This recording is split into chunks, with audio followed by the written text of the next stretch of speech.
Picture लगी थी हम तुम्हारे है सनम, शाहरुख, सलमान और माधुरी दीक्षित की। बहुत बड़ी स्टार कास्ट। इसके सामने आई थी सैम राइमी की स्पाइडरमैन।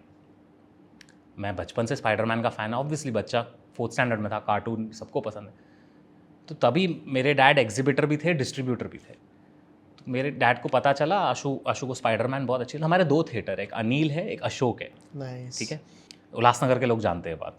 तो Anil was a better theatre then Ashok. Ashok was a little older, क्योंकि अनिल में AC थी, डॉल्बी सिस्टम था, अशोक में नॉर्मल प्रोजेक्टर था। ठीक है, तो ऐसा होता था कि अनिल में जो पिक्चर लगेगी ना, मतलब अनिल सेठ ने सोच समझ के लगाई कि ये पिक्चर अच्छी है। तो पूरे सर्किट में हम तुम्हारे सनम की एक्साइटमेंट थी, ऑब्वियसली शाहरुख, सलमान, माधुरी। मेरे डैड ने मेरे लिए स्पाइडरमैन अनिल में लगा दी। Oh.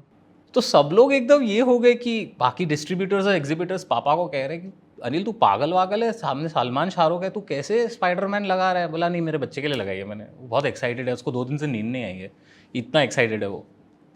And you won't believe, Friday को मैं गया हूँ, स्पाइडरमैन हम तुम्हारे सनम को खा गई। I was not the only kid. Matinee show में उधर 200 पब्लिक थी, इधर 400 पब्लिक थी, हिंदी में डब। हिंदी में डब्ड, एंड पूरी मास पब्लिक है। मेरे को गूजबम्स आ रहे हैं now I am talking about it. जब टोबी मैगवायर, पीटर पार्कर वो दीवार पे उसने फर्स्ट टाइम चढ़ना चालू किया ना, पीछे सीटियां बज रही थी, लोग ताली बजा रहे थे, क्योंकि वो हमने फर्स्ट टाइम जनरेशन में देखा कोई बंदा दीवार पे चढ़ रहा है और कूद रहा है। What a memory man, changed my life. That was the day I fail in love with Marvel. ये क्वेश्चन तो टेलर मेड था आपके लिए फर्स्ट नहीं मतलब मैं आपको बताऊं, मैंने ना अपनी सारी लाइफ सिनेमा में स्पेंड की है। मेरे डेट्स हुए प्रोजेक्टर रूम में। क्या बात कर हाँ, मैं सॉरी पापा को ये बात नहीं मालूम है। प्रभु अंकल हमारे जो प्रोजेक्शनिस्ट होते थे, उनको मैं चुपचाप बोलता था देखो मैं इधर बैठने वाला हूँ, और बहुत कैंडल लाइट टाइप डेट्स चलती थी हमारी। एक पॉइंट था जब तक मल्टीप्लेक्स बना तब तक ऐसा 36 ऐसा रील्स आती थी।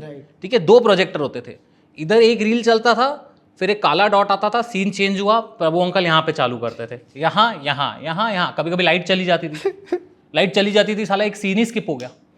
और आपकी डेट सक्सेसफुल। तो अभी तो ये UFO स्क्रैबल सिस्टम आया है।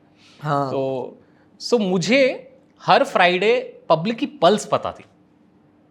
If I can flex this knowledge, I am not trying to be like अरे बोस्टी, बट मुझे पता चल जाता था कि पब्लिक को हर मोमेंट क्या मज़ा आ रहा है। मैं थिएटर में एक नोट पैड लेके जाता था और मैं नोटिस करता था कि पब्लिक को कौन से मोमेंट में सबसे ज़्यादा हंसी आ रही है, कौन से मोमेंट में सबसे ज़्यादा ताली बजा रही है public, and why is night shows running more than evening shows, why is evening shows not running as much as the afternoon shows। Afternoon shows में हमेशा मासी पब्लिक आती थी। अगर आपको पिक्चर इंजॉय कर रही है तालियों वालियों के साथ, सीटियों के साथ, मतलब एक सिंघम लगी है या वांटेड लगी है, तो 3:30 का शो जाओ। अगर आपको क्लास पब्लिक के साथ पिक्चर इंजॉय करनी है, भागबान, तो नाइट शो में जाओ। तो ये पूरी एनालिसिस मैंने 7-8 साल बना के रखी।